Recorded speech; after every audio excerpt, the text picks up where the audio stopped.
How to enable share button on Facebook. When you are in your Facebook homepage, click on the three lines on the bottom right corner. Click your profile and let's go to one of our posts recently. As you can see, there's a share button already.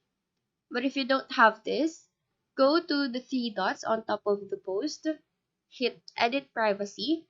This is one of the key things that affect the share button. If the privacy settings prevent someone from sharing it, just change this to public. And the share button should be available to you.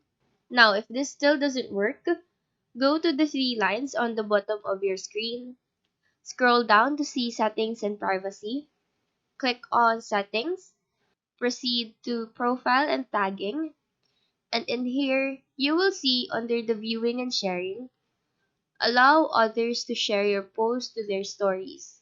Make sure that this is turned on. After this, your share button on Facebook should be enabled. Do let us know if this video helped you out. And if you have any questions, feel free to drop them down below. Thank you for watching and have a great day.